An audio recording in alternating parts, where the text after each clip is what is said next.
So hey fellas and ladies and gents, I'm back with another video.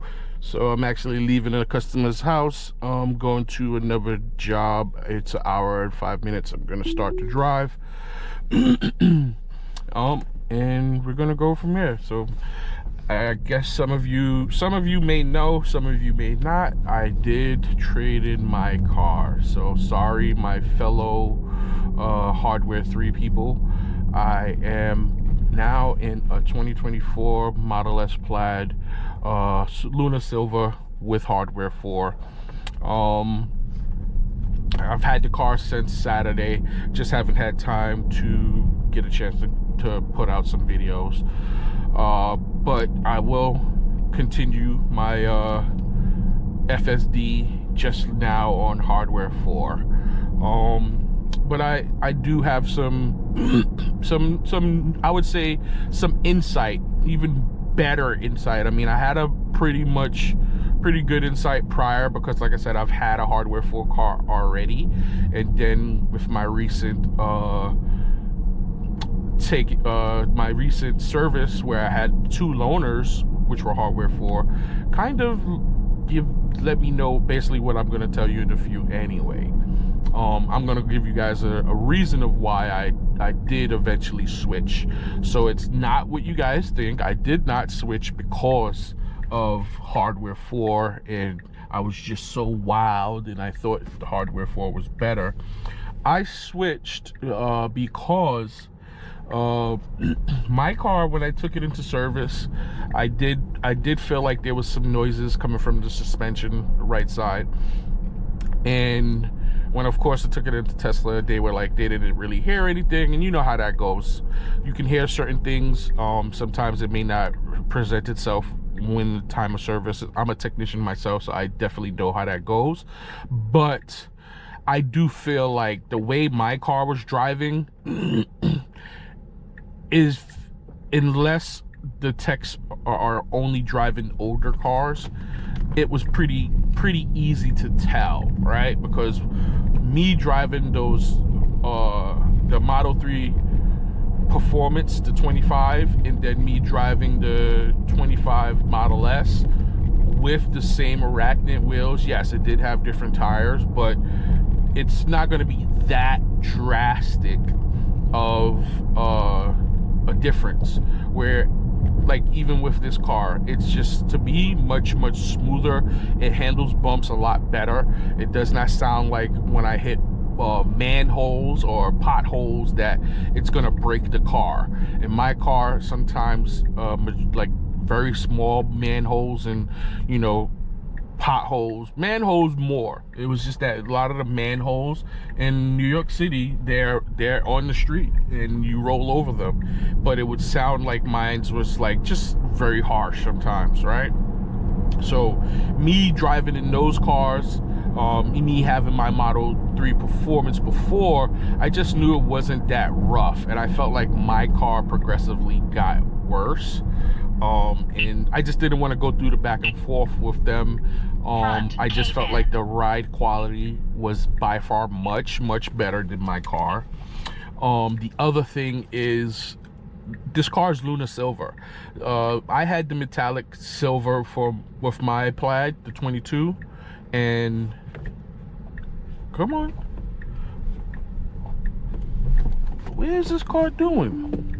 So here's my take. So we're gonna get into that, but that's for you guys to see on the video. But my main reasons for, let me not lose my chain of thought, of switching over was Luna Silver is a very hard color to get. That is the color that I wanted. I wanted the silver Model 3 Performance, couldn't get it. I would have loved the Luna Silver when I bought the 2022, but I don't even think they made that color at that time for those years. And so then seeing this car pop up, I basically had dropped my car in for service on a Thursday, and I honestly searched you know, Tesla, Carvana all the time for cars and try to find a good deal. That's how I found my 22 Plaid as well. And I was Saturday, it popped up. It was basically all my cars are registered in New Jersey. The car was in New Jersey, so I didn't have to pay any outlandish transportation fee. So it was literally like, all right, just put the $500 down and go through the order and, you know, buy the car. So I basically did it. I saw the car. This car has only 22,000 miles. It's a hardware 4. It's the white interior as well, which I was very much on the fence, because with my other car, the other Plaid, I had the white interior. I love the white interior the way it looks, but it was definitely hard to maintain. I did actually get a tear in mine, and I clean my car literally every week. I hand wash my car and detail the inside and do everything. So me doing that, and like I said, it was still very hard to maintain, made me a little skeptical about getting a white interior. But I cannot pass up Luna Silver with the white interior with the Plaid seats. That's the other thing. This car has the Plaid seats, which, as some of you know, some of the 24s do not have the Plaid bucket seats. Some of the 24s have the same seats that was in my car, the regular Model S seats that they put in the Plaids and the regular Model S. So this car is a little bit different. That is something that if I was going to keep my 22, that was going to be one of the things that I was going to do, was upgrade the seats to the new Plaid seats. So my real reason behind changing, FSD is a part of it, but it's not as, the decision was not based heavily on FSD and hardware 4. Yes, they are saying that they're supposed to do unsupervised before the end of 2026. Who knows how true that is?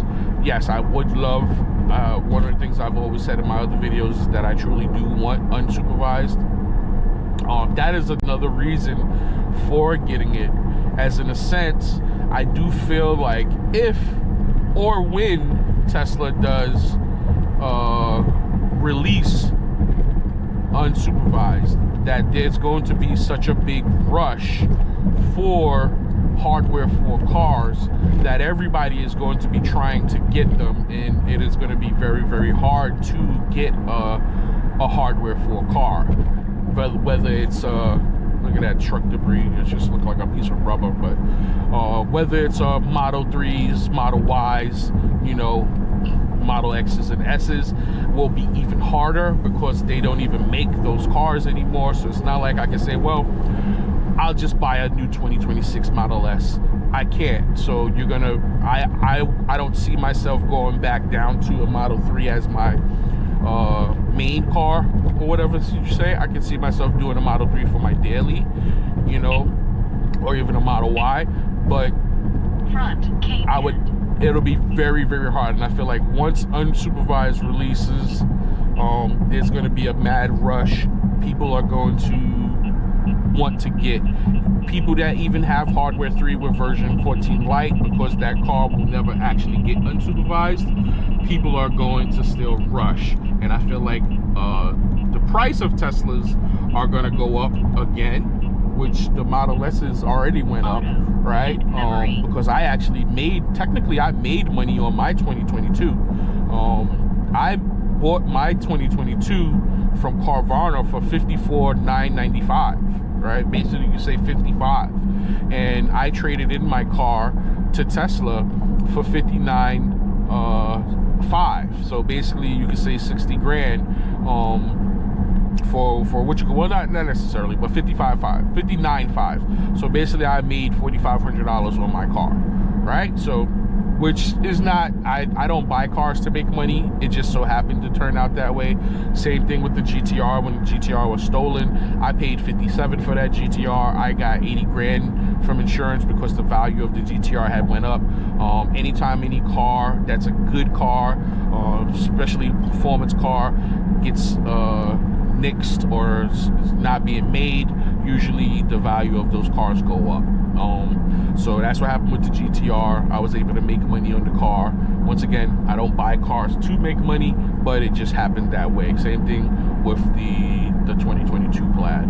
Made a little bit of money, nothing crazy. But yeah, those are the real reasons that I went ahead. Oh, let me text this customer. That I went ahead and I did go into a 2024 Hardware 4 car. Now to the comparison, as we just saw back there, the car did not, for whatever reason, want to make the left turn. Had the green light, there was nobody there, no cars coming, we had the right of way, it did not want to move. I have no clue why. That's not something normal, that's not something that it normally does, but this is the point that I want to make. And I've talked about this with Hardware 3 with my car, and my car was only on 12.6.4, right? This car is on the latest software because I did get a software update the other day. This car is, look, 22,000 miles. I put some miles on it already, but 22,690.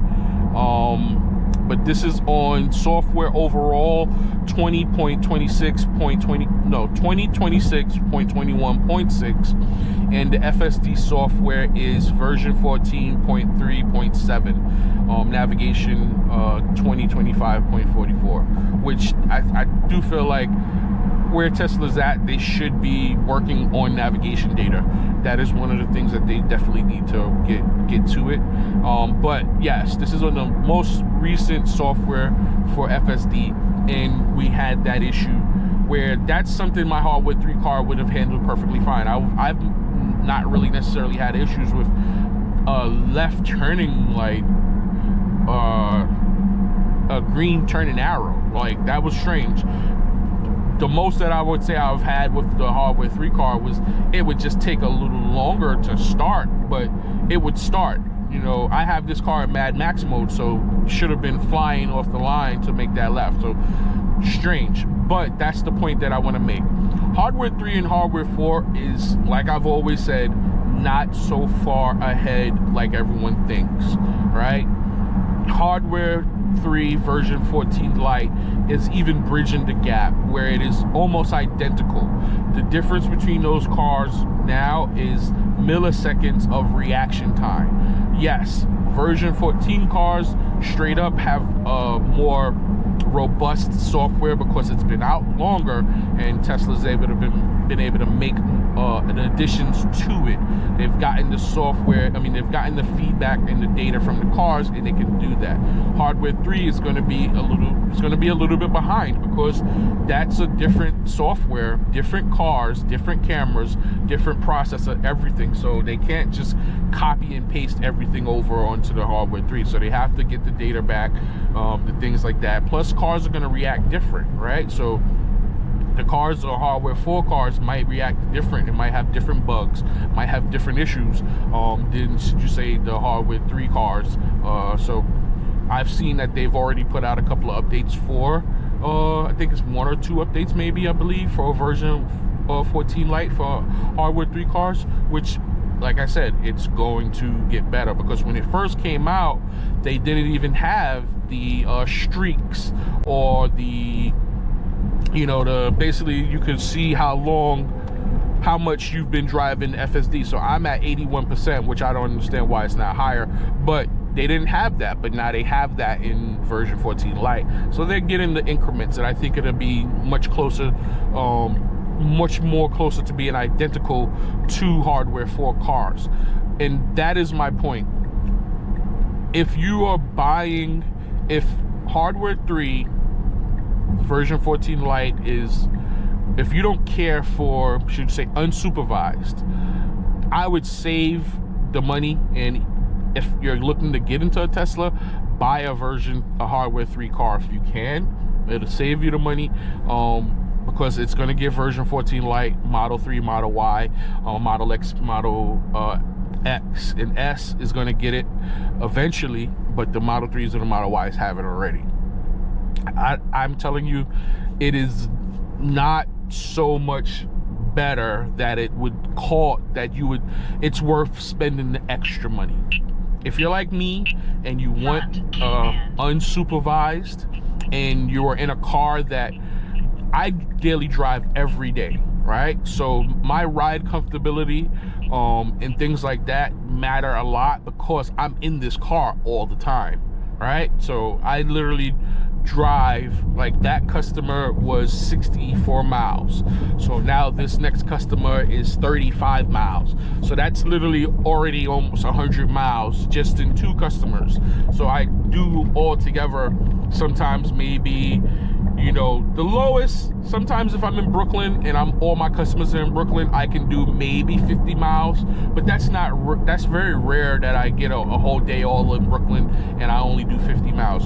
So I would say the minimum is maybe 50 to 250 in a day that I can do, right? So I'm in, and the other day I noticed with the car, because when I put all my addresses, it tells me the total hours that I'm driving as long as the total miles.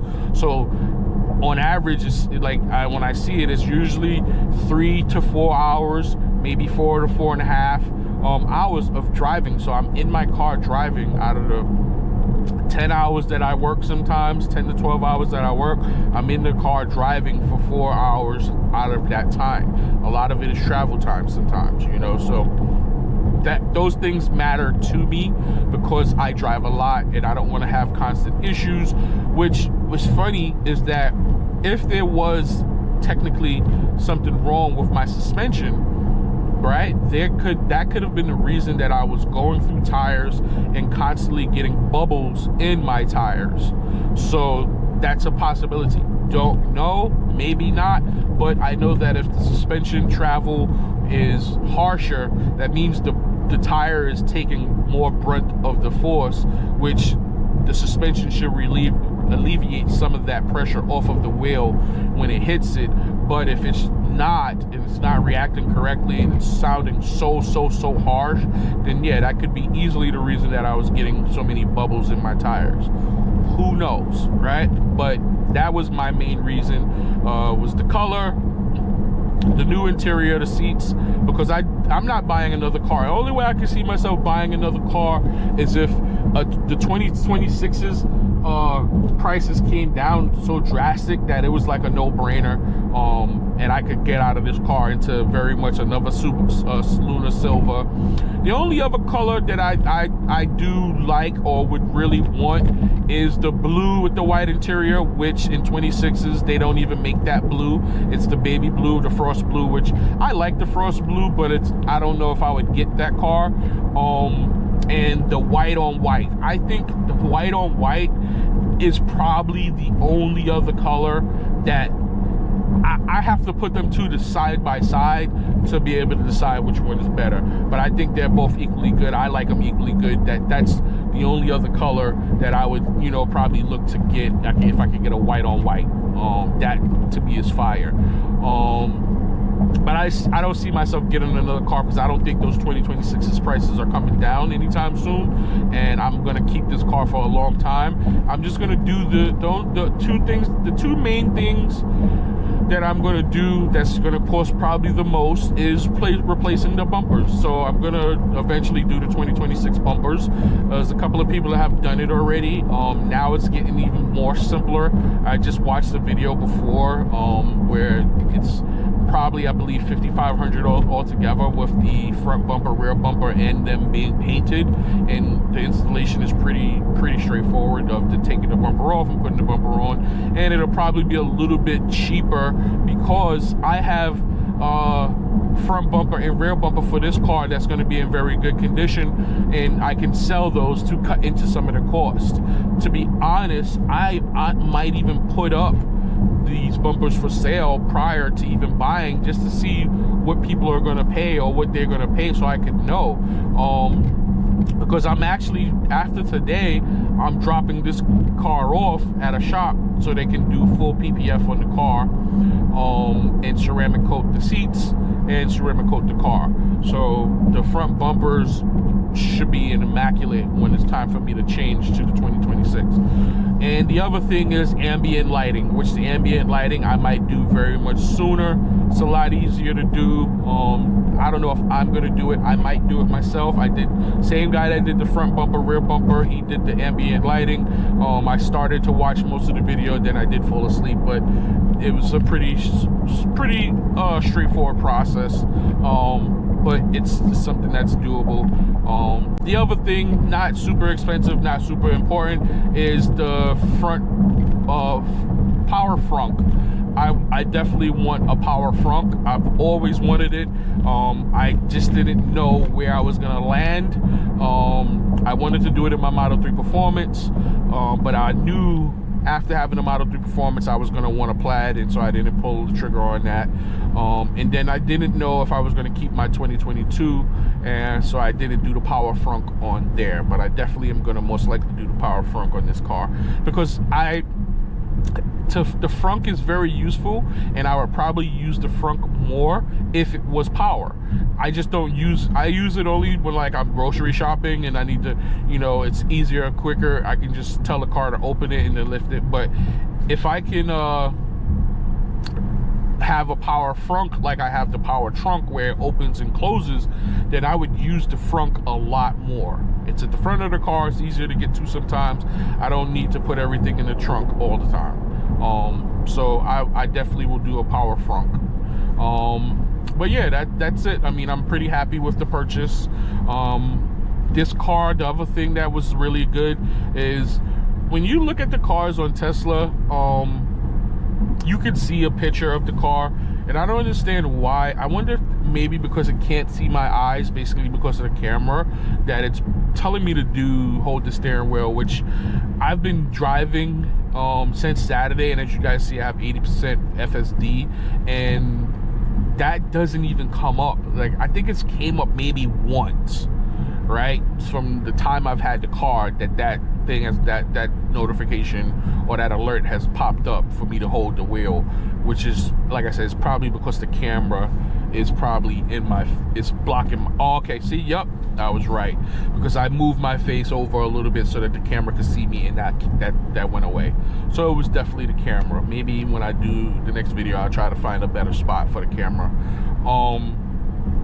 But there are some little things with hardware 4 that does make it better, but it's, like I said, is it a drastic distance? No. One of the things is that the having to shake the steering wheel, it's almost not even there anymore. You do not, very rare when you have drives where it will tell you, and it's usually going to tell you stuff like that if you're not paying attention. If it's gotta tell you to look, pay attention and things like that, or if it can't see your face, like so, it couldn't see my eyes, it couldn't tell what I was doing, so then it comes on. That's the fail-safe for the face monitoring system. If the face monitoring system can't see you, it's going to constantly ask you to grab the wheel. But as long as you're sitting up straight, the camera can see you, you probably will not have to do it at all. That's a plus for hardware 4. It's gotten less in hardware 3, but as you guys saw in my previous videos with my hardware 3 car, it still does ask you quite a bit. Like, for example, on the way here, it didn't ask me, and that was a hour-and-a-half drive.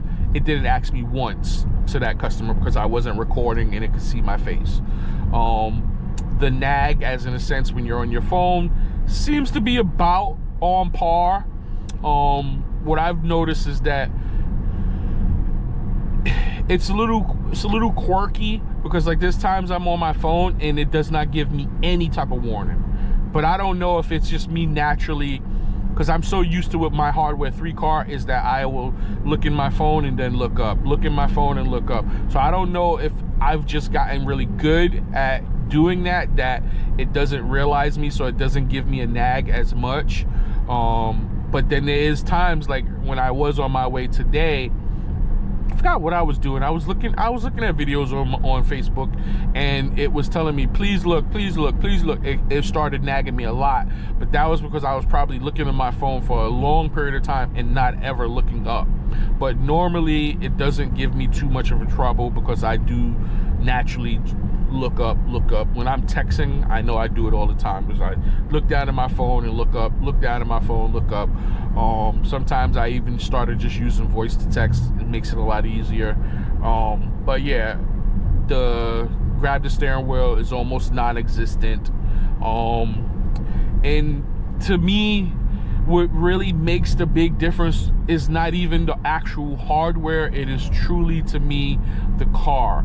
One of the things I used to always say in my other videos is that I will take over in my other car if I hit a pothole or if I see potholes and things like that. And driving my other car compared to this, I can see why I would drive more FSD and be a little bit more okay, because I know that if it hits potholes, it's not breaking the bank, right? It just does not hit as hard. It's a lot softer, it's a lot less harsher or abusive to the car, it sounds. So I don't have an issue with letting it drive, and if it hits a pothole here and there, it's not that big of a deal, right? Even when I've been driving, I went to the movies, took my daughter to the movies last Saturday after I picked up the car to see Spider-Man, and on one of the roads on the northern state, they did some construction in the left lane, so like the storm drains are kind of like a big square. That it's not the whole storm drain is a big square, it's like that, but there's like a plate on the left hand. And with the other car, when I was hitting those, it was like, oh my god, let me get out of this lane type noise.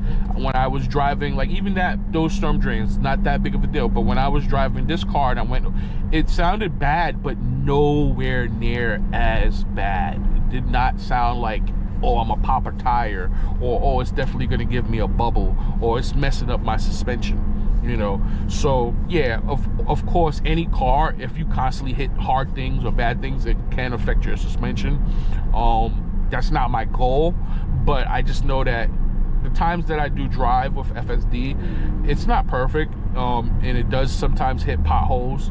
Some things are unavoidable. Even if I was driving, it would still hit it, but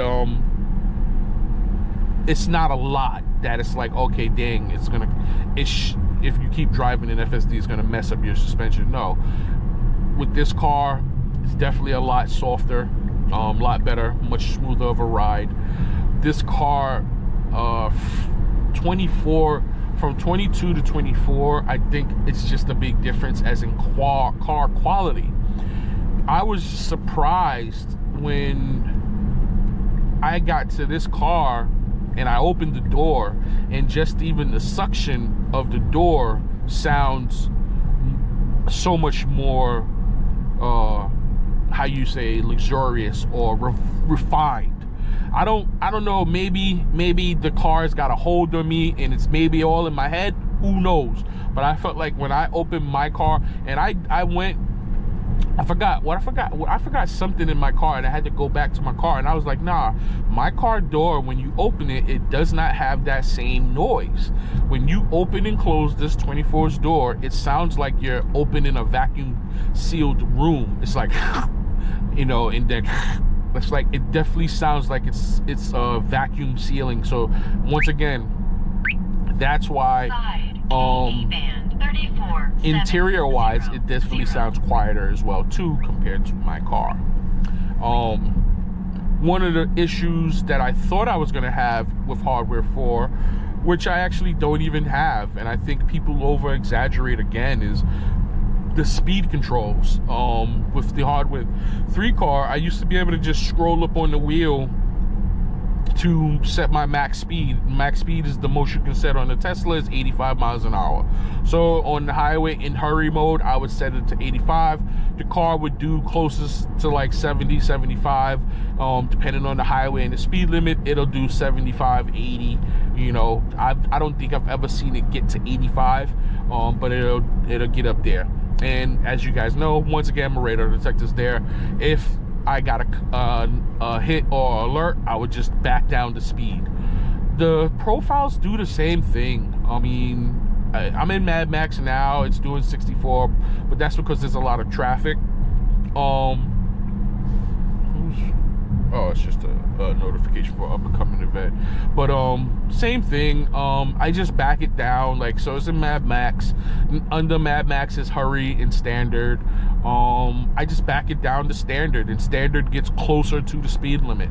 Or if not, it's exactly the speed limit. So just literally of driving this car for what, I got the car last Saturday. Yeah, I haven't had the car longer than 2 weeks or a week, and I already know where the speed limits is going to rest at. So if there's no traffic and the car can just drive as fast as it wants, or as it freely as it wants, in Mad Max mode, it's going to do like maybe 15 to 20 miles an hour over the speed limit, right? So hurry is going to do closer to maybe 10 to 15 in that range.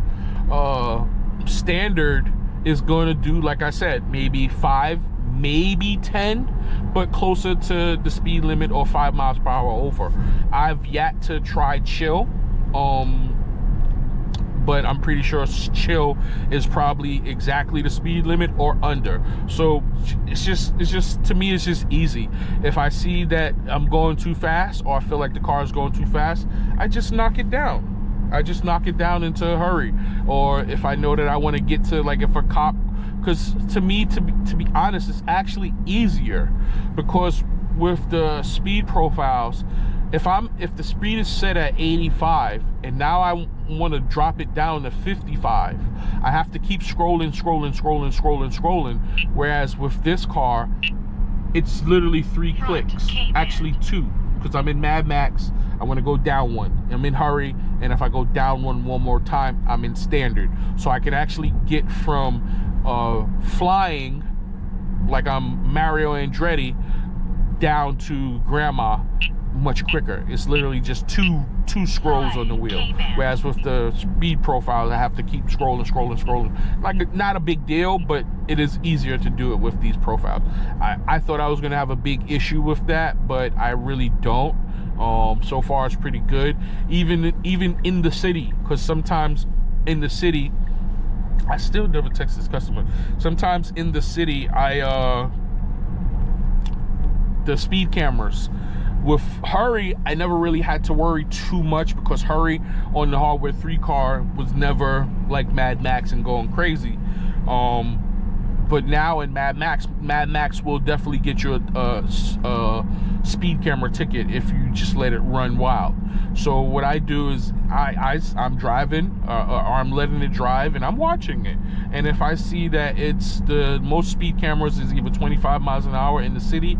If you're like on service roads, they're usually 30 miles an hour. I've seen some 35, but usually 30 miles an hour. If at 25 miles per hour, I see it at 32, 33, and I know that it can slip easily to 34 and be at 35, which is almost 10 over, I just put it in the standard mode. To be honest, when I'm driving in the city, I usually have it in standard mode, and standard mode is pretty good. 1, 2, 3. And then on the highway, I'll throw it into Mad Max. But yeah, standard seems to be pretty standard for when I'm driving regular in the city. I usually only use Mad Max.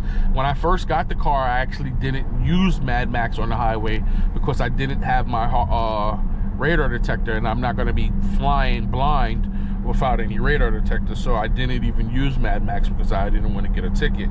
So, but once I did the wiring for it, and then I found my mount, because I actually ordered a new permanent mount, and it's supposed to actually come today, but I'm waiting for this person on Facebook to send me a link for the blend mount. I would rather have it here, which is a little bit easier, a little bit more inconspicuous. It looks a little bit better. I hate having things up, but I don't mind the blend. If I have to have a permanent mount there, it's fine. But if I can have the blend mount that's here, it's even better. It looks a little bit more cleaner. Hold on, let me text this customer. I should have been did it to let them know I was on my way. But hey, I'm on my way. My ETA is 20 minutes. Okay, cool. So they know that I'm on my way. So let's see.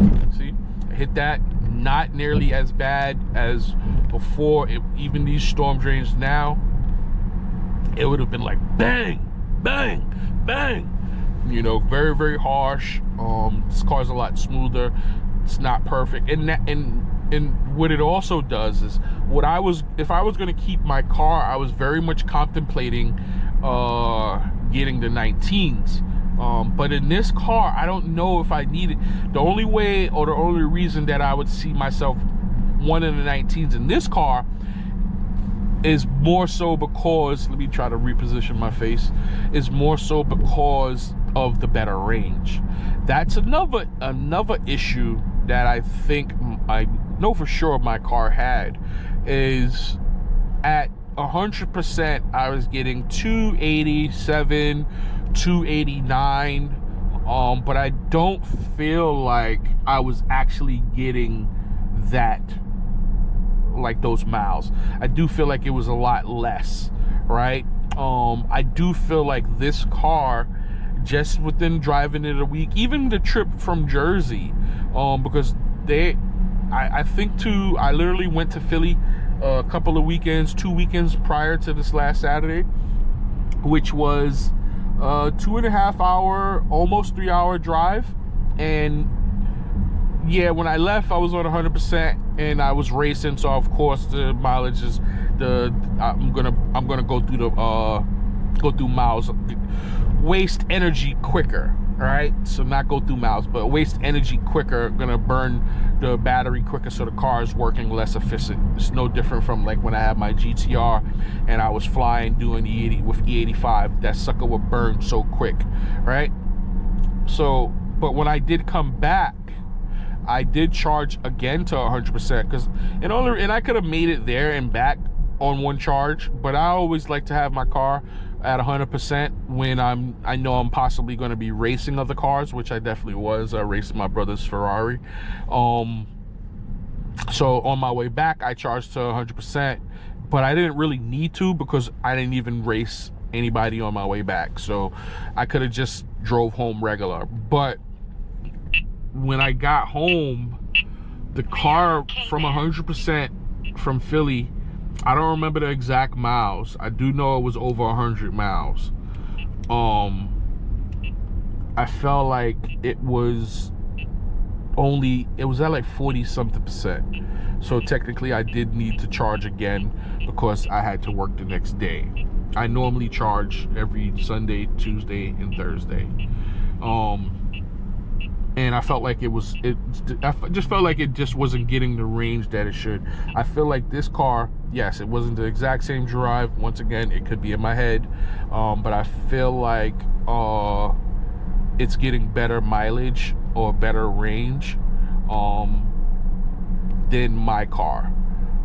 Yeah, this car has less mileage than my car, but my car has been it's been like that for a long time, right? I did a battery health test in the car, and it gave me like 85 or 87%, which I felt like for that car to be a 2022, and when I got it, it only had 7,000 miles. For it to be at 85% was not, you know, it just didn't seem to be too well, right? Because I would expect 85% battery health or degradation on a car that a 22 that's got way more miles. Because who cares if it's at the time I bought it, which was technically in 24. So yeah, I bought that car basically in the end of 24 and 25. So basically in 25, so it was basically going on a 2-year-old car, depending on when it was, 2.5, maybe 3-year-old car, depending on when it was actually produced. But it only had 7,000 miles, so it shouldn't have had that. Let me move my head back. I'll figure out a better spot next time I record. But yeah, so I didn't feel like with it coming at 7,000 miles that the battery should have been that bad degraded. I feel like this is gonna get, I haven't charged it to 100% yet. I've just only done 80%, and that's the other thing, is that I could not really put the other car at 80% and be okay. I've put this car at 80. I've only charged it, so I got the car Saturday. I charged it, I went to the movies, so I charged it on my way after. So that's the crazy thing. The car came with 80%. I drove all the way from Jersey. I drove all the way to the movies, which was another about 30 or 40 miles. So I did basically almost 100 and something mile trip from Jersey back home, and then from home to the movies. And only reason I charged is because I know that I thought I was actually gonna do stuff on Sunday, but I actually didn't do anything. So I charged because I thought I was gonna do stuff on Sunday. So I ended up not charging the car on Sunday because I already had charged it Saturday. I went to work Monday, Tuesday. Tuesday was kind of like a light day yesterday, so I didn't need to really. I was probably at like 60%, and I got all the way down to 19% yesterday, and I did need to charge because yesterday was Tuesday, today's Wednesday. So yeah, I knew I was going to work today, and I'm going to drop the car off. So I didn't get a chance on the level 2 to get it all the way up to 100%. But yeah, I just feel like I get more out of my 80% than I did on my other car for this car. So I just prelims, nothing, no real factual data or no real proof, but we'll see. I do feel like once I charge this car to 100, that it is going to be higher than the other car. The other car was, like I said, only 287 or 289 based on how I would drive. This car at 80%, I think it was like 230 or something like that at 80%, which once again, that allows me to do everything that I'm doing. That allows me to stay in my, if I go to 100%, I think I'm going to definitely get more, and I might have to change my charging times or charging periods if I can get more. If I can get over 300 miles if I can get over 300 on a full charge, then yeah.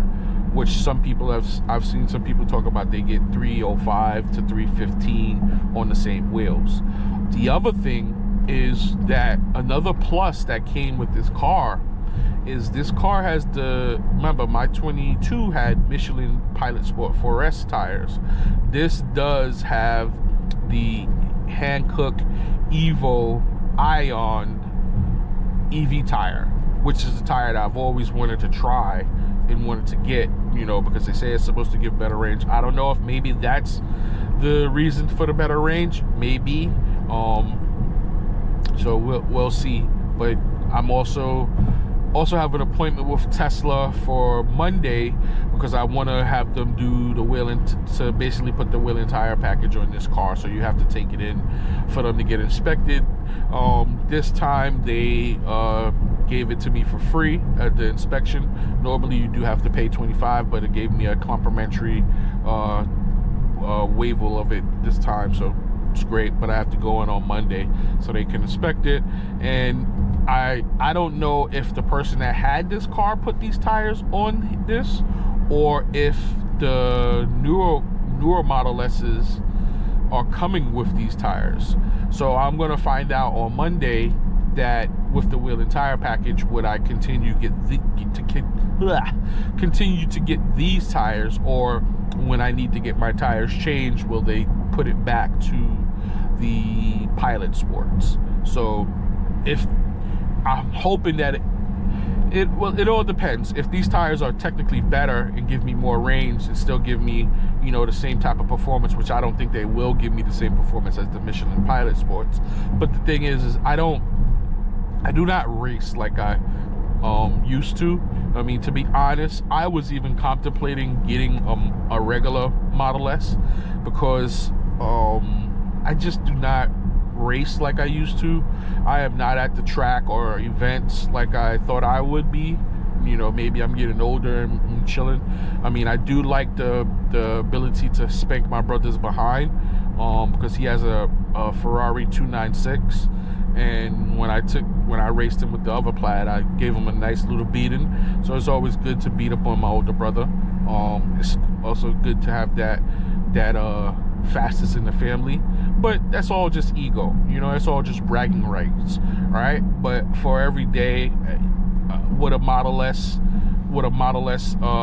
serve my purpose? Oh, 100%, you know. But once again, the Model S, I don't even know if they made the regular Model S's in Luna Silver. I don't even know, and you can't get the plaid seats in the regular Model S. So that, like I said, I could have gotten the Model S, saved me some money, but I did stay with a plaid. I'm happy with my purchase. And so far, like I said, so far I'm loving this car. But as in a sense of, is Hardware 4 better than Hardware 3? Right now, I think they're really very, very, very, they was already close before, and now they're even closer, right? And here's some of the things that, so for example, I've had a lot of the same issues with Hardware 4 that I had in my Hardware 3 car. This car actually sometimes, I mean, I've had phantom braking in my Hardware 3, and I get phantom braking in this car as well too. Sometimes shadows freak this car out where it doesn't want to, you know, it jab the brakes because of a shadow. Same thing with pedestrians. If pedestrians are in the street, it freaks the car out. It is really not, like, people exaggerate so much sometimes, and I've said this before, I honestly think some of the people that do exaggerate it, they are exaggerating it to cope with the fact that they went out and they bought a Hardware 4 car and they spent XYZ amount of money, and that is their cope, is like, oh, it's so much better, when it's really not. I mean, I guess maybe there's some cars that really performed bad, but for the most part, I mean, there's a lot of people that have the same experience that I've had in my car, where they feel that it is just not that big of a deal, right? The parking, the start to park, so I was a rude awakening with the start to park, where even this drive, there was no cars in front of me and it did not start to park. I had to nudge it, all right, which is really no different from my Hardware 3. I had to nudge it, right? This car, what you'll learn is that if you're parking in a parking spot that is not a lot of room, or if it's difficult, the car is not going to get you out of that parking spot. If you're parallel parked and the cars are close, it's not going to do it. It's just going to sit there. So it's cool to have the feature of start from park and finish to park, but those situations have to be very perfect, right? It has to be, you have to be parked in a situation where the cars are not super close. Red light camera ahead. I don't know what this guy's doing, but good job, FSD. You know, same thing I would have done in my Hardware 3 car. But if you're like really close, it's not getting you out of tight spots, right? It's very much the same, right? The other thing is, and I said this with the Hardware 4 video that I did in the loaner, is that I've come to the conclusion that I might not utilize or get to utilize the park and start, you know, as much as I thought I would, because a lot of my customers are in Brooklyn, a lot of my customers are in Queens. Even though Queens, they have driveways, but their driveways are not normally as big as, you know, where I can be parked in their driveway, or I can pull into their driveway. So a lot of the times I'm parking on the street as well. So, but a lot of the times I'm just parking on the street. And the other day it did a good job. I pulled up to the customer's house, it found a parking spot, and it was able to park. It parallel park 1, 2, 3. It was great. That was ideal, but it's not always going to be like that, because there's times I pull up to customers and there is no parking. Now I got to circle the block. I got to this car, or there's times it does pass open spots, and it's, you know, so it's not perfect. So it's definitely past spots where there's times I intervene and take over, and I will park the car because there's times it'll pass an open spot.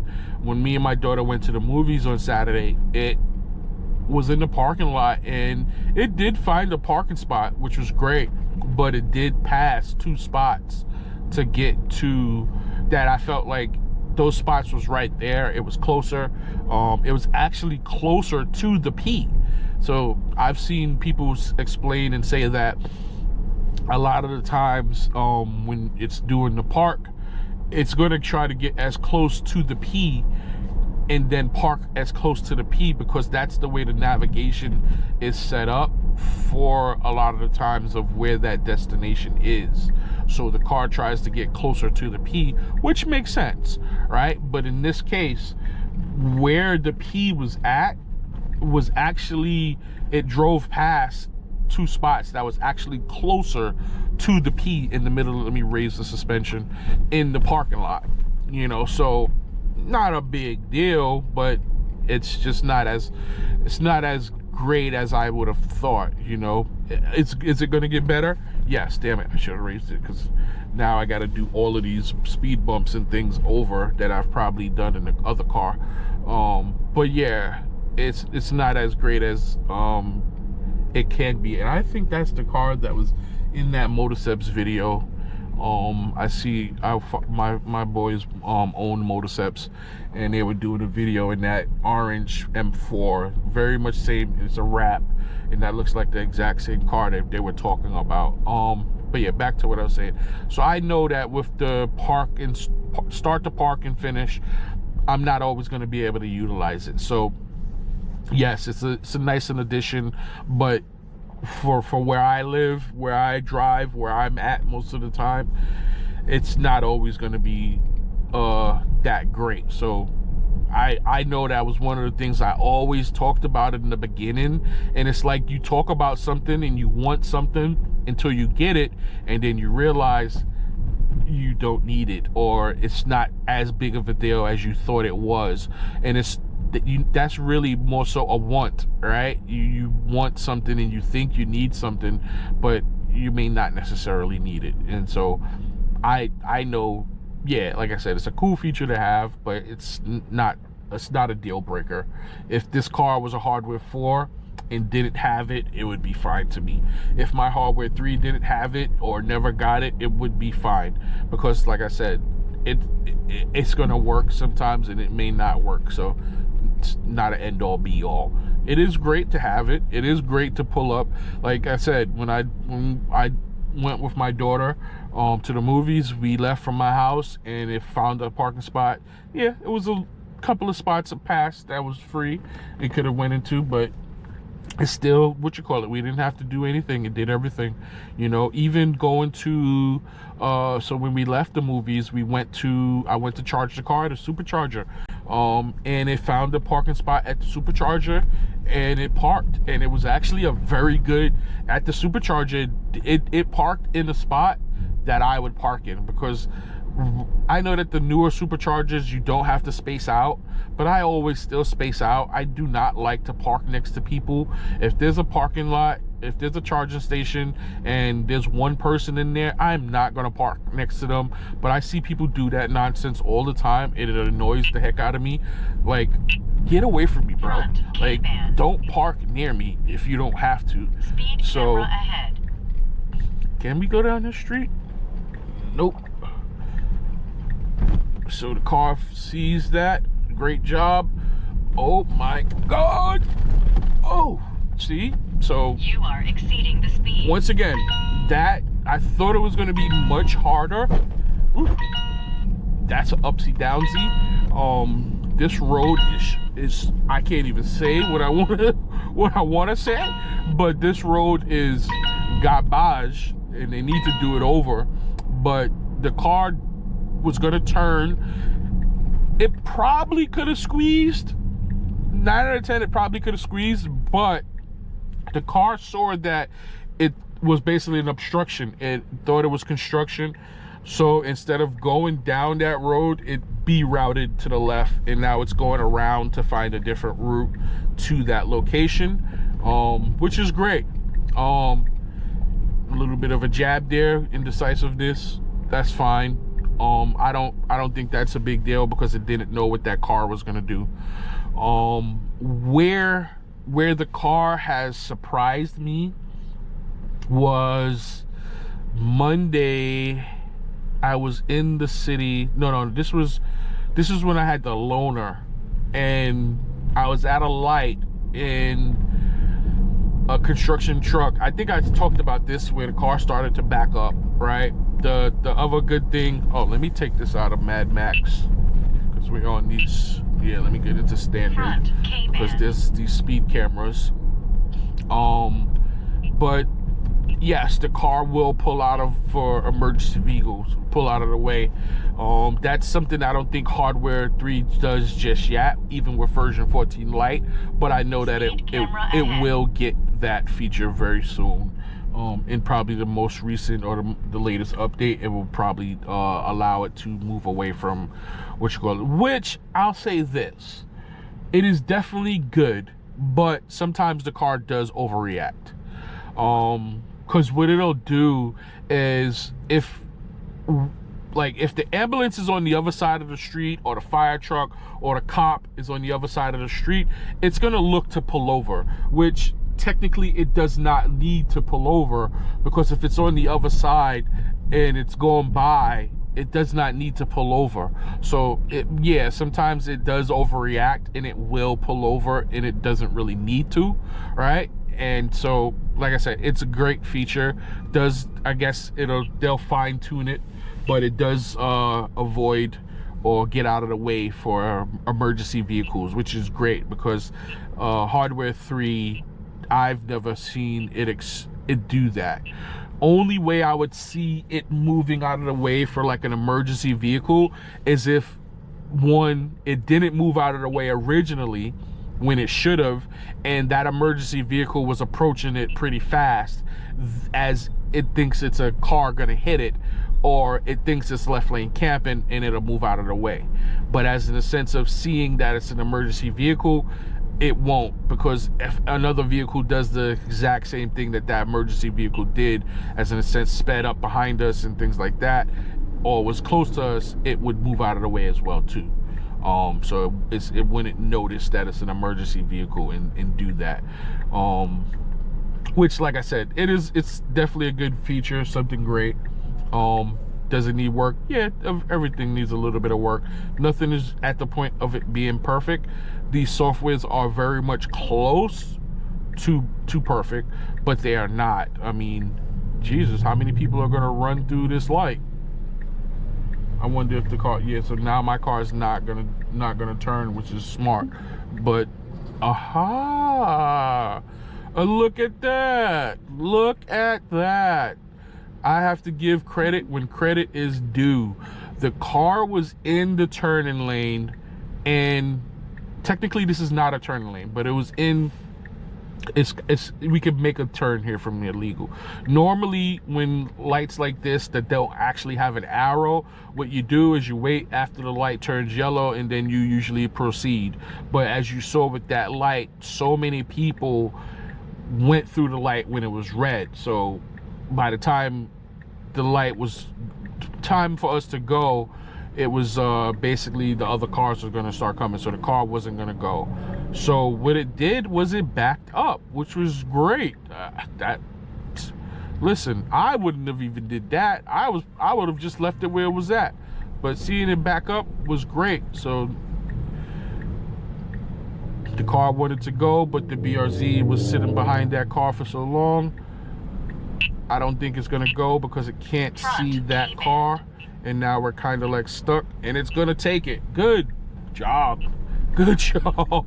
Because if not, we were gonna get creamed. Good job, car. I guess I got some cojones because most people would have taken over too. But listen, I'm doing it for science. But listen, that everything just now was handled like a human, right? Everything was handled, and actually better than a human, because to be honest, where the car was at, I probably would have not have always backed up. But yeah, that BRZ or whatever you want to call that, Toyota or the Scion, kind of foiled the plans, because the car was gonna go, but because that car jumped out, it couldn't go, and it was already started to inch out, and then there was a car behind us as well too, so it was no real way for us to back up. The only option was to, after that car, go ahead and cut in front of that truck, which not something that I would rather do, but that was the real only option at that point. There was no retreating at that point. We got too far out, because that's the way driving is, and that's the way the decision making has to be. It was gonna go out, but the BRZ changed his mind and jumped from behind that car. So the car was already now pushed out too far. It couldn't go backwards because there was a guy behind us. So the truck was coming, and that one car was there. So it said, listen, which we got to do what we got to do. And I should have changed this to pull over, and let's see if we're gonna pull over there, sir. Pull over there, sir. Yeah, pull over there. So I should have changed it to pull over, but this worked out. So it was gonna, I had it as driveway, so it could not fit into that driveway, so it was just gonna pull over to closest to the driveway as possible. But I switched it on the fly and changed it to pull over, and I nudged it, and it immediately came over and pulled over to an actual parking spot, and we're actually good to go. So this is my first actual video in my car with Hardware 4. Like I've always said to you guys, Hardware 4 is better than Hardware 3. Is it so drastically? No, it's really not. My advice in my conclusion is, if you can save the money, right? If you have the money and you can just, money's not an option, go ahead, get your Hardware 4, right? If money's not an option to you, go ahead, get your Hardware 4, because Hardware 4 is even if they were the same right now, Hardware 4 is going to be better because it does have the availability or the option to eventually get unsupervised so far, right? If the money is not an option, go ahead and get it Hardware 4. But if you don't know, or you're not sure if you want to spend the extra money, then yeah, the softwares are very much similar. Is Hardware 3 pushing the max right now? Yes, it is pushing the max.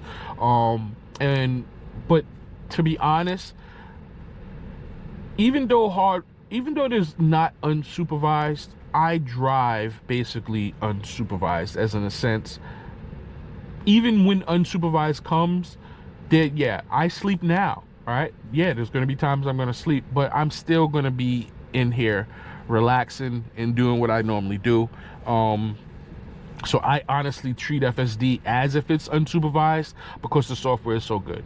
As we see, it's getting even better, because the things that one sequence was just ridiculously good to see how the car handles. That is a real life situation that I could not have drawn up any better for you guys to see how this car handles. Right now, could my Hardware 3 have done that? Absolutely not, because it can't go in reverse. Everything else it could have done. It would have just stayed where it was at, and eventually, it would have had to take off the same way. I think that everything it could have done that this hardware 4 car did, except for going in reverse. Maybe it might not, maybe with version 14, it would have been exactly as less as hesitant, because like I said, version 14 and version 14 Lite, the real difference is, I think it's 0.20 milliseconds of a second in reaction time. So it's very, very close. So the reaction time of the car seeing and making its mind is just really, really good.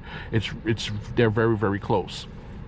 The other differences that I do notice, and once again, these are subtle differences that do not really affect or change the outcome, right? But I do notice when I'm on the highway, and just this is in a short period of time, that the braking in this car is that little fraction of a second faster.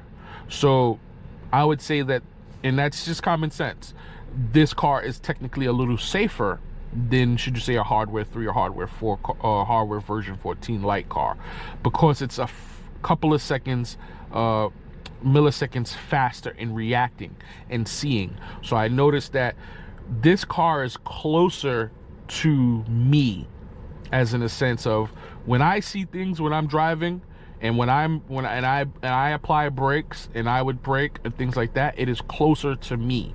I think that this car, of course, even with more updates, is going to get even faster, and it'll probably be faster to see certain things.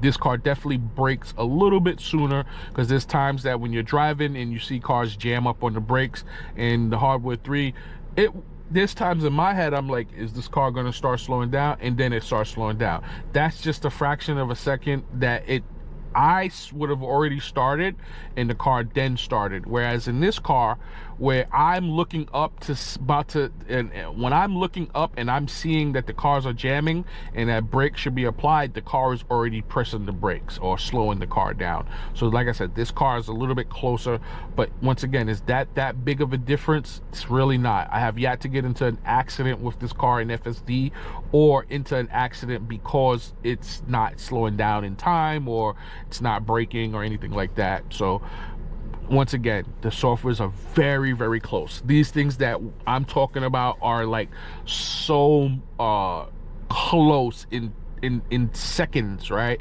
It's, you know, I consider myself a very good driver, but with other people, even the hardware 3 is going to brake before them, right? Especially people that are distracted drivers, because even when I'm driving regular, I can text and drive, which is not good, but I can text and drive and still be a non-distracted. I'm very aware of what's going on, things like that. And geez Louise, bro, do you have to pull that close?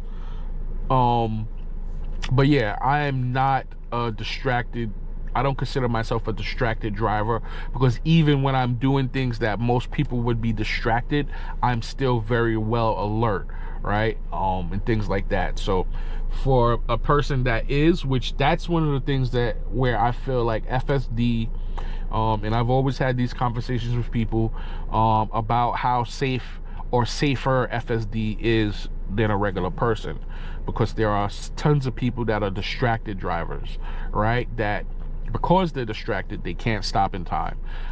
They don't see certain things and they cause accidents, where a distracted driver is a Tesla with FSD is the perfect car for them, because now the car is doing the majority of the work, where they could now actually be distracted and the car can take and fill those voids where they're not paying attention. Because now if that person is a distracted driver and they're texting in their phone and traffic is slowing down and they're not paying attention, so now they got to jam on brakes, which can cause, they may not necessarily always get into an accident, but they can cause people that's further behind them to get into an accident, right? So now the car, instead of it jamming on the brakes, it starts to slow down safely, versus jamming on the brakes and causing a jerk reaction behind them, right?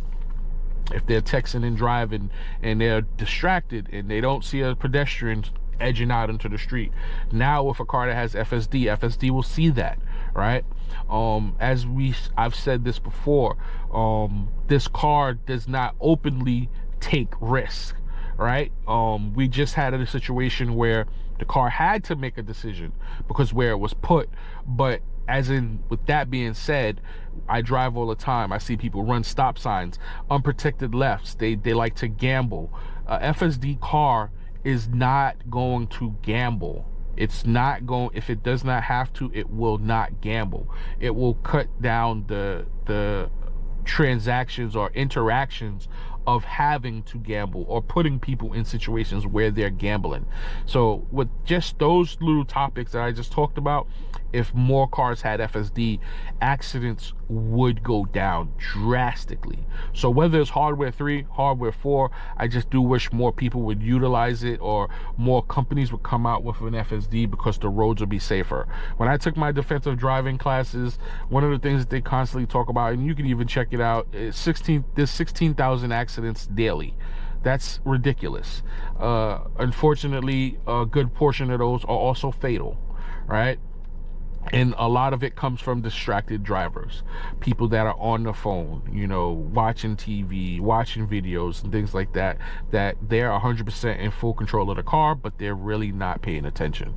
Or they're constantly taking risks, things like that, trying to beat traffic, trying to, you know, run lights, trying to cut people off, you know, try to get ahead. And FSD would not do certain things unless it's put into a situation. It has to.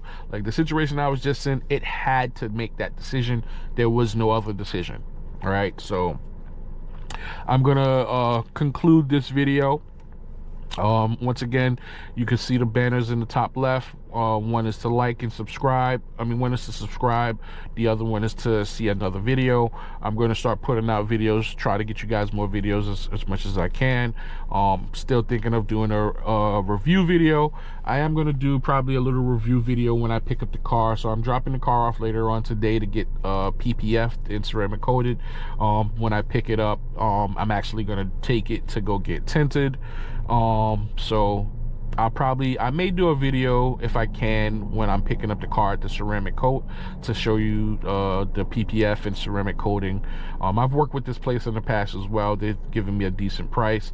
Maybe I can speak to them today that if I do a little video on them, maybe they will give me a discount.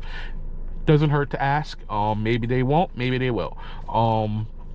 But I'll do either way. I'm probably going to do a video on when I pick up the car. I may do a video again when I pick up the car or when I get the windows tinted, because this car has literally no tints. It is complete fishbowl, and I do not like it because I cannot sleep without somebody possibly trying to record me and put me on Facebook and Instagram.